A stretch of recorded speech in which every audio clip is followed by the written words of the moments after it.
Starting in bridge setup and then lift the hips till you're about mid-bridge height. Feel that nice tightening section and 3D cinch around the waist.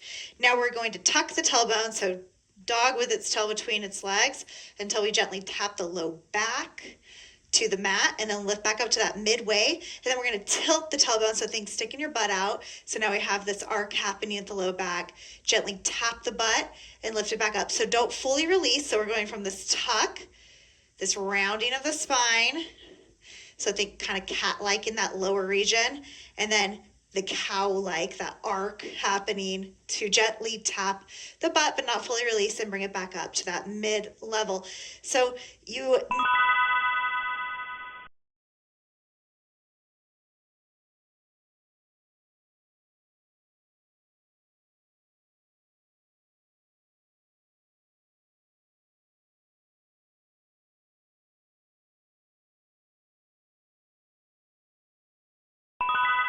starting in a bent-legged boat position, arms are alongside the shins. Now we're going to lift the arms as we lower the legs as slow as possible and then extend them until we're in our staff position with our arms to the sky right alongside our ears. And then we lift back until we just find that weight, that counterbalance enough to lift the knees back up into our bent boat position. And then again, as slow and controlled as possible, we lower and extend them until we're into our seated staff. Tilt back just enough to draw those knees up with control. And then again, we're counterbalancing so that we can extend into staff with as much control and engagement as possible. Bent boat.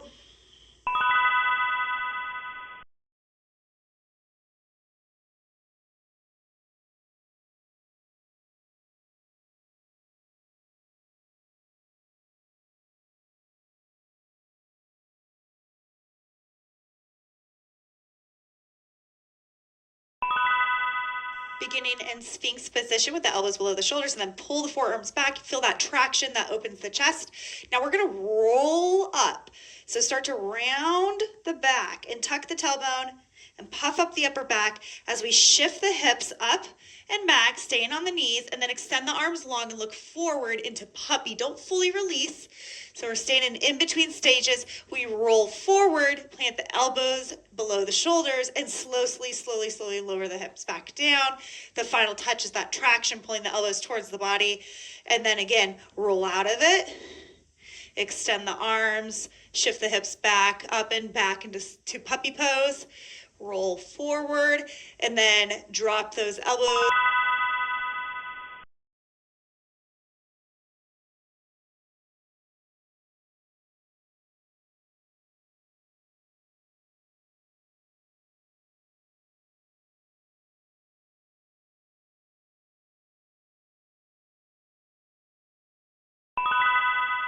Lying on your back with your knees lifted above the hips, your legs are at a 90-degree angle, nice strong cinch around the waist, secure the low belly, keep the shoulder blades and the arms grounded. The gaze is fixed above you at the ceiling. We're just going to lower the legs over to the left with control, lift them back through center, and then lower them to the right, trying to keep those knees above the hips, and then just lowering, kind of a slow motion tick-tock from side to side. So only lower the knees as far as you can keep the shoulder blades grounded. We don't want that one side lifting up off the ground. So if it means you can't go as close to the ground.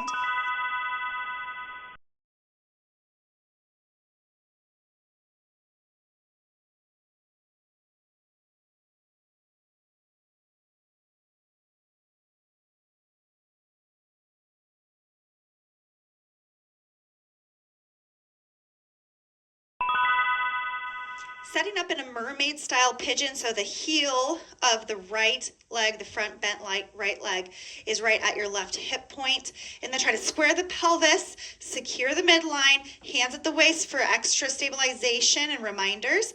And then we just slowly lower and lift back up. And we stay in that place where we keep everything nice and strong and stabilized and square. So we don't need to go above or lower than we can keep all of that where it needs to be. Try to keep pulling that belly up along the entire length of the spine, and also securing the back and hugging in the waist. Those hands are there as gentle reminders, as braces.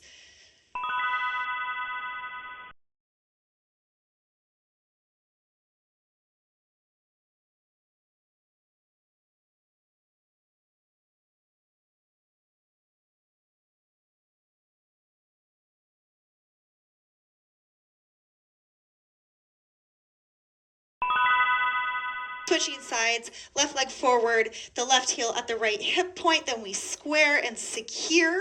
We have our hands here as nice secure reminders to keep everything square and engaged. You can do a little lift up at the top if you want to. And remember, just lower and lift to the point where you can keep everything nice and secure and square. Use your breath. Use that traction of the lower body against the mat to stabilize this position. Ground us, balance us.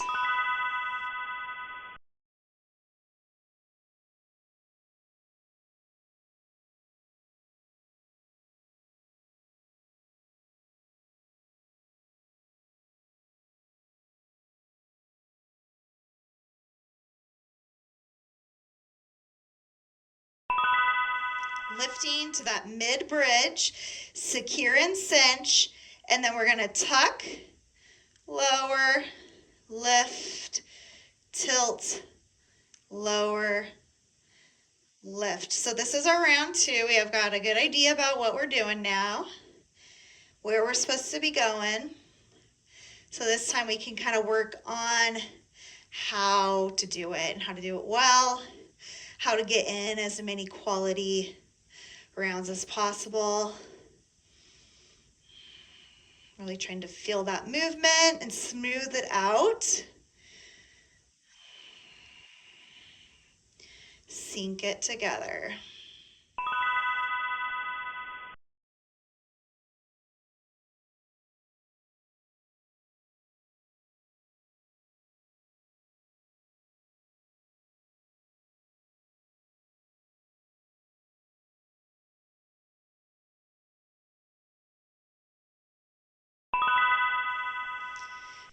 Bent boat, bent legs, arms alongside the shins, then we slowly lower and extend into a seated staff with the arms lifted alongside the ears.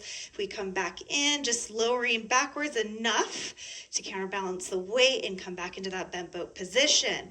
So today you're going to see a little similar theme between all the exercises of kind of being in this almost peak, but we're staying right on the edge. So we really have to keep the ultimate engagement, because it's like you're almost there to the point of release, but you're holding in that last little moment. You're holding, and you have to keep the active engagement.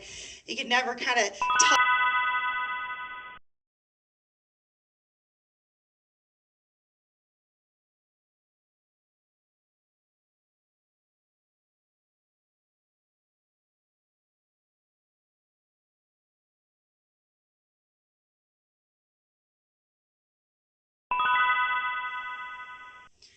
Sphinx to puppy, and the same theme here as we lift the hips and sink them back, and then lift the arms and straighten them into that extension. We never fully sink into puppy. We're keeping everything really active. We're never just releasing into the Sphinx. Everything stays engaged and moving with intention throughout, which is in theme with our round 2 goals of having integrity and really focusing on being inside of the movement. So this isn't just a posture to a posture. This really is all about being in the transition and keeping the transition an active part of the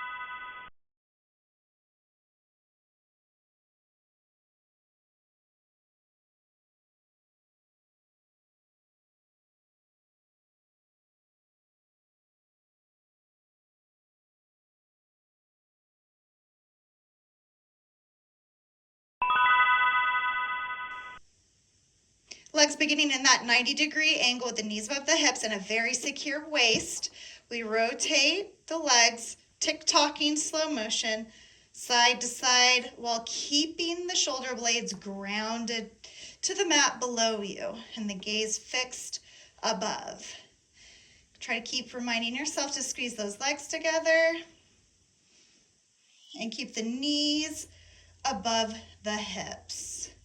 So just checking in with that and only lowering to the point where we don't compromise where the shoulders are resting on the floor below us. We want those to stay grounded. So this is another one where we're really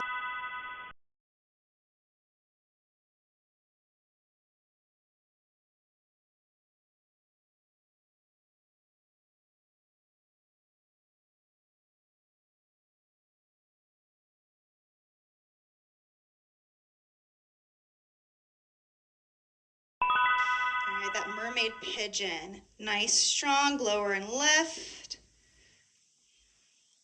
And everything has to kind of be active. We don't ever get to totally sink and rest. We don't ever get to feel like we're kind of at the top holding it in that peak point. We're somewhere right on the brink and having to really embrace the discomfort of not being one or the other, but remaining in between. And especially in a situation like we're in right now, just making sure that integrity remains, the structural integrity, and what is activated remains so that we don't compromise.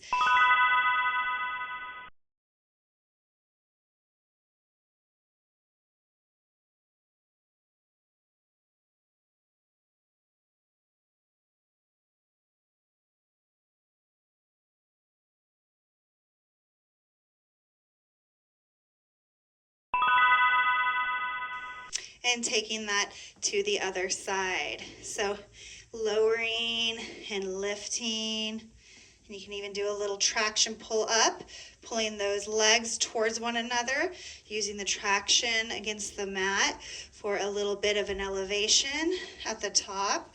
And then just keeping everything nice and secure, especially around the low back as we lift and we lower, and not going beyond the point that we can control it and control that activation. No compromises, because we don't want to come up here and just lay into the low back. Okay, we want to really keep everything nice and stable in a 3D way, all the way around the spine.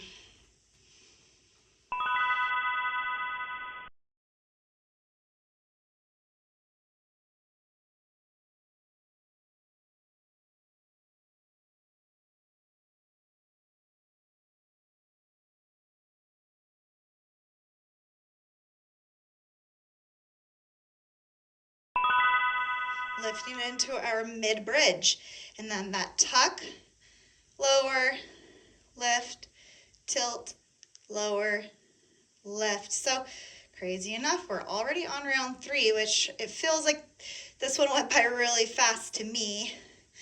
And now that we've got the hang of it and we've figured out how to do this and we've created a little bit of a rhythm with muscle memory, we can just kind of go through the paces, but correctly and with integrity, and maybe get a few extra ones in for our final round. Not like we're trying to rush, but because we've already established what we need to know, and now we can just go.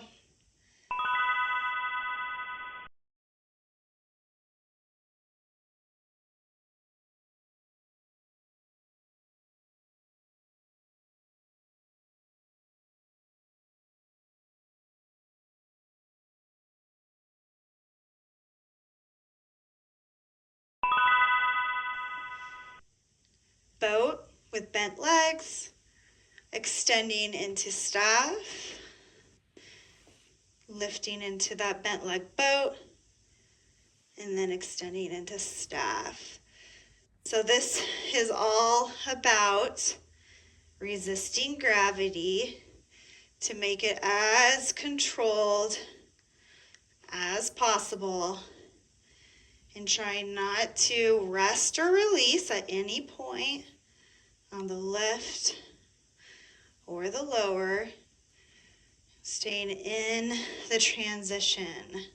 It's about the in between.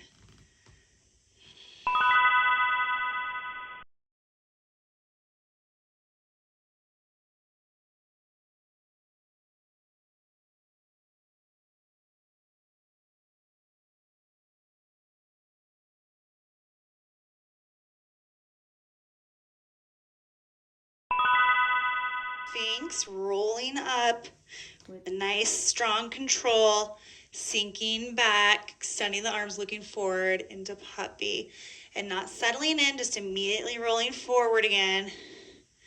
So the wave just keeps on rolling back and forth, nice and steady and strong.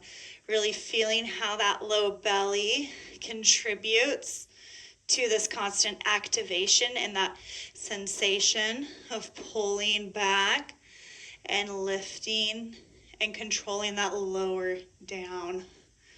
Keeping that active throughout, so never letting go of that, never letting the belly go, keeping it as this instigator.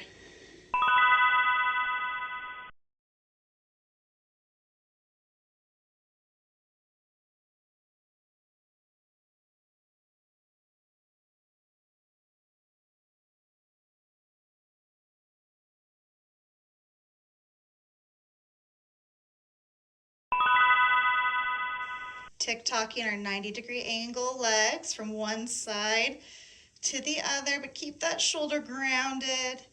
Keep that gaze fixed above. Slowly lower, control that movement at the waist, at the torso. Use your breath. Try to keep those knees above the hips. Getting comfortable with staying on the brink. Getting comfortable with what's uncomfortable, because there isn't a start or an end. It's all about being just in the movement and in the moment.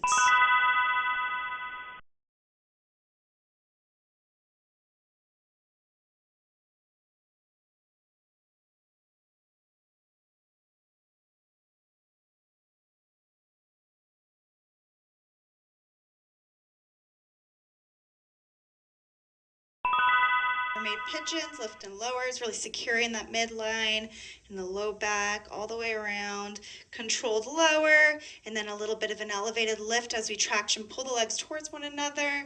We're not laying into the low back to get that lift. We're using that traction of the mat on the mat and the legs pulling towards one another. We're keeping the hips nice and square, and we're keeping our arms here, our hands around our waist to remind ourselves to keep cinching all the way around the waist. Second to last exercise of the day. You guys are almost done.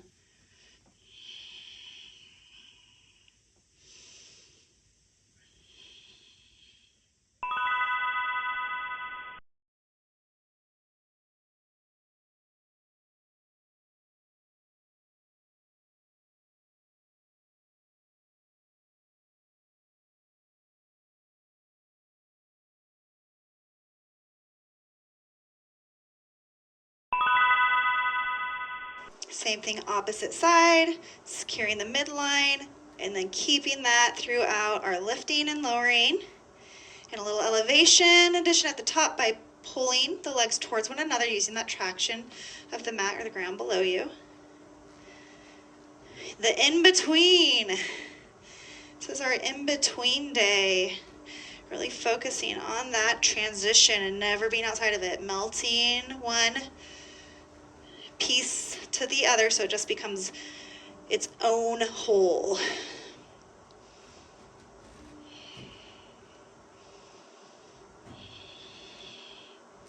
Almost done for the day. Couple more. You can do it.